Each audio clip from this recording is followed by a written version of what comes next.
श्री दुर्गाय नमः। एकादशो अध्याय। देवताओं द्वारा देवी की स्तुति तथा देवी द्वारा देवताओं को वरदान। ध्यानम। मैं भुवनेश्वरी देवी का ध्यान करता हूँ। उनके श्रीअंगों की आभा प्रभात काल के सूर्य के समान है और मस्तक पर चंद्रमा का मुकुट है। वे अपने 3 नेत्रों से युक्त हैं और उनके मुख पर मुस्कान की छटा छाई रहती है और हाथों में वरद, अंकुश, पाश एवं अभय मुद्रा शोभा पाते हैं। ऋषि कहते हैं, देवी के द्वारा वहां महादैत्यपति शुंभ के मारे जाने पर इंद्र आदि देवता अग्नि को आगे करके उन कात्यायनी देवी की स्तुति करने लगे। उस समय अभीष्ट की प्राप्ति होने से उनके मुख कमल दमक उठे थे और उनके प्रकाश से दिशाएं भी जगमगा उठी थीं। देवता बोले, शरणागत की पीड़ा दूर करने वाली देवी, हम पर प्रसन्न हो। संपूर्ण जगत की माता प्रसन्न हो। विश्वेश्वरी, विश्व की रक्षा करो। देवी, तुम ही चराचर जगत की अधीश्वरी हो। तुम इस जगत का एकमात्र आधार हो, क्योंकि पृथ्वी रूप में तुम्हारी ही स्थिति है। देवी, तुम्हारा पराक्रम अलंघनीय है। तुम ही जल रूप में स्थित होकर संपूर्ण जगत को तृप्त करती हो। तुम अनंत बल संपन्न वैष्णवी शक्ति हो। इस विश्व की कारणभूता परा माया हो। देवी, तुमने समस्त जगत को मोहित कर रखा है। तुम ही प्रसन्न होने पर इस पृथ्वी पर मोक्ष की प्राप्ति कराती हो। देवी, संपूर्ण विद्याएं तुम्हारे ही भिन्न भिन्न स्वरूप हैं। जगत में जितनी स्त्रियां हैं वे सब तुम्हारी ही मूर्तियां हैं। जगदम्ब, एकमात्र तुमने ही इस विश्व को व्याप्त कर रखा है। तुम्हारी स्तुति क्या हो सकती है। तुम तो स्तवन करने योग्य पदार्थों से परे एवं परावाणी हो। जब तुम सर्वस्वरूपा देवी स्वर्ग तथा मोक्ष प्रदान करने वाली हो, तब इसी रूप में तुम्हारी स्तुति हो गई। तुम्हारी स्तुति के लिए इससे अच्छी उक्तियां और क्या हो सकती हैं। बुद्धि रूप से सब लोगों के हृदय में विराजमान रहने वाली तथा स्वर्ग एवं मोक्ष प्रदान करने वाली नारायणी देवी, तुम्हें नमस्कार है। काष्ठा आदि के रूप से क्रमशः परिणाम की ओर ले जाने वाली तथा विश्व का उपसंहार करने में समर्थ नारायणी, तुम्हें नमस्कार है। नारायणी, तुम सब प्रकार का मंगल प्रदान करने वाली मंगलमयी हो। कल्याणदायिनी शिवा हो। सब पुरुषार्थों को सिद्ध करने वाली शरणागत वत्सला, 3 नेत्रों वाली एवं गौरी हो, तुम्हें नमस्कार है। तुम सृष्टि, पालन और संहार की शक्तिभूता सनातनी देवी, गुणों का आधार तथा सर्वगुणमयी हो। नारायणी, तुम्हें नमस्कार है। शरण में आए हुए दीनों एवं पीड़ितों की रक्षा में संलग्न रहने वाली तथा सबकी पीड़ा दूर करने वाली नारायणी देवी, तुम्हें नमस्कार है। नारायणी, तुम ब्रह्माणी का रूप धारण करके हंसों से जुते हुए विमान पर बैठती तथा कुश मिश्रित जल छिड़कती रहती हो, तुम्हें नमस्कार है। माहेश्वरी रूप से त्रिशूल, चंद्रमा एवं सर्प को धारण करने वाली तथा महान वृषभ की पीठ पर बैठने वाली नारायणी देवी, तुम्हें नमस्कार है। मोरों और मुर्गों से घिरी रहने वाली तथा महाशक्ति धारण करने वाली कौमारी रूप धारणी निष्पापे नारायणी, तुम्हें नमस्कार है। शंख, चक्र, गदा और शांख धनुष रूप उत्तम आयुधों को धारण करने वाली वैष्णवी शक्ति रूपा नारायणी, तुम प्रसन्न हो, तुम्हें नमस्कार है। हाथ में भयानक महाचक्र लिए और दाढ़ों पर धरती को उठाए वाराही रूप धारणी कल्याणमयी नारायणी, तुम्हें नमस्कार है। भयंकर नृसिंह रूप से दैत्यों के वध के लिए उद्योग करने वाली तथा त्रिभुवन की रक्षा में संलग्न रहने वाली नारायणी, तुम्हें नमस्कार है। मस्तक पर किरीट और हाथ में महावज्र धारण करने वाली, सहस्त्र नेत्रों के कारण उद्दीप्त दिखाई देने वाली और वृत्रासुर के प्राणों का अपहरण करने वाली इंद्र शक्ति रूपा नारायणी देवी, तुम्हें नमस्कार है। शिवदूती रूप से दैत्यों की महती सेना का संहार करने वाली, भयंकर रूप धारण तथा विकट गर्जना करने वाली नारायणी, तुम्हें नमस्कार है। बाणों के कारण विकराल मुख वाली, मुंडमाला से विभूषित मुंड मर्दनी चामुंडा रूपा नारायणी, तुम्हें नमस्कार है। लक्ष्मी, लज्जा, महाविद्या, श्रद्धा, पुष्टि, स्वधा, ध्रुवा, महारात्रि तथा महाअविद्या रूपा नारायणी, तुम्हें नमस्कार है।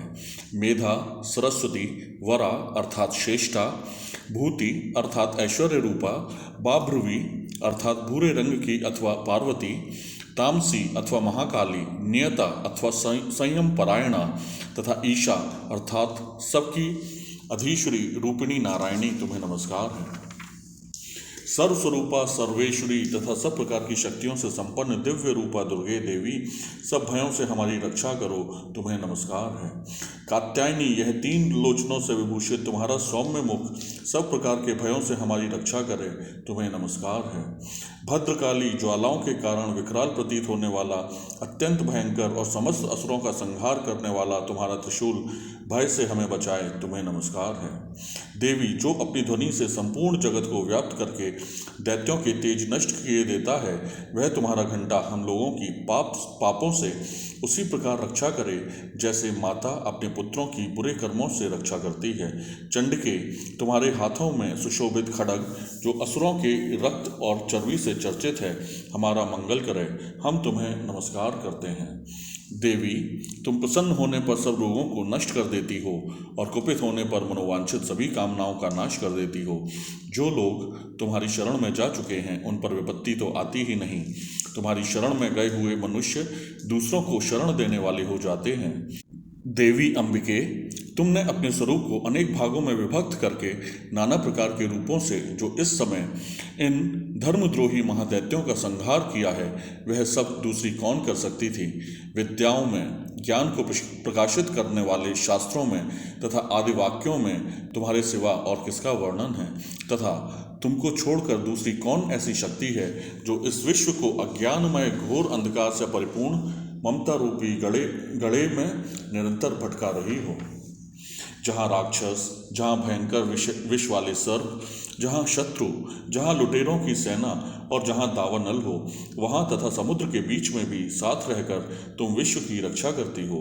विश्वेश्वरी, तुम विश्व का पालन करती हो, विश्व रूपा हो, इसलिए संपूर्ण विश्व को धारण करती हो। तुम भगवान विश्वनाथ की भी वंदनीय हो। जो लोग भक्तिपूर्वक तुम्हारे सामने मस्तक झुकाते हैं, वे संपूर्ण विश्व को आश्रय देने वाले होते हैं। देवी, प्रसन्न हो, जैसे इस समय असुरों का वध करके तुमने शीघ्र ही हमारी रक्षा की है, उसी प्रकार सदा हमें शत्रुओं के भय से बचाओ। संपूर्ण जगत का पाप नष्ट कर दो और उत्पात एवं पापों के फलस्वरूप प्राप्त होने वाले महामारी आदि बड़े बड़े उपद्रवों को शीघ्र दूर करो। विश्व की पीड़ा दूर करने वाली देवी, हम तुम्हारे चरणों में पड़े हुए हैं, हम पर प्रसन्न हो। त्रिलोक निवासियों की पूजनीय परमेश्वरी, सब लोगों को वरदान दो। देवी बोली, देवताओं, मैं वर देने को तैयार हूँ। तुम्हारे मन में जिसकी इच्छा हो वह वर मांग लो। संसार के लिए उस उपकारक वर को मैं अवश्य दूंगी। देवता बोले, सर्वेश्वरी, तुम इसी प्रकार तीनों लोकों की समस्त बाधाओं को शांत करो और हमारे शत्रुओं का नाश करती रहो। देवी बोली, देवताओं, वैवस्वत मनवंतर के 28वें युग में शुंभ और निशुंभ नाम के 2 अन्य महादैत्य उत्पन्न होंगे। तब मैं नंदगोप के घर में उनकी पत्नी यशोदा के गर्भ से अवतीर्ण हो विंध्याचल में जाकर रहूंगी और उक्त दोनों असुरों का नाश करूंगी। फिर अत्यंत भयंकर रूप से पृथ्वी पर अवतार ले मैं वैप्रचित नाम वाले दानवों का वध करूंगी। उन भयंकर महादैत्यों को भक्षण करते समय मेरे दांत अनार के फूल की भांति लाल हो जाएंगे। तब स्वर्ग में देवता और मृत्यु लोक में मनुष्य सदा मेरी स्तुति करते हुए मुझे रक्त दंतिका कहेंगे। फिर जब पृथ्वी पर 100 वर्षों के लिए वर्षा रुक जाएगी और पानी का अभाव हो जाएगा, उस समय मुनियों के स्तवन करने पर मैं पृथ्वी पर अयोनिजा रूप में प्रकट होंगी और 100 नेत्रों से मुनियों को देखूंगी। अतः मनुष्य शताक्षी इस नाम से मेरा कीर्तन करेंगे। देवताओं, उस समय मैं अपने शरीर से उत्पन्न हुए शाकों द्वारा समस्त संसार का भरण पोषण करूंगी। जब तक वर्षा नहीं होगी तब तक वे शाक ही सबके प्राणों की रक्षा करेंगे। ऐसा करने के कारण पृथ्वी पर शाकंभरी के नाम से मेरी ख्याति होगी। उसी अवतार में मैं दुर्गम नामक महादैत्य का वध भी करूंगी। इससे मेरा नाम दुर्गा देवी के रूप में प्रसिद्ध होगा। फिर मैं जब भीम रूप धारण करके मुनियों की रक्षा के लिए हिमालय पर रहने वाले राक्षसों का भक्षण करूंगी, उस समय सब मुनि भक्ति से नतमस्तक होकर मेरी स्तुति करेंगे। तब मेरा नाम भीमा देवी के रूप में विख्यात होगा। जब अरुण नामक दैत्य तीनों लोकों में भारी उपद्रव मचाएगा, तब मैं तीनों लोकों का हित करने के लिए 6 पैरों वाले असंख्य भ्रमरों का रूप धारण करके उस महादैत्य का वध करूंगी। उस समय सब लोग भ्रामरी के नाम से चारों ओर मेरी स्तुति करेंगे। इस प्रकार जब जब संसार में दानवी बाधा उपस्थित होगी तब तब अवतार लेकर मैं शत्रुओं का संहार करूंगी। श्री दुर्गाय नमः।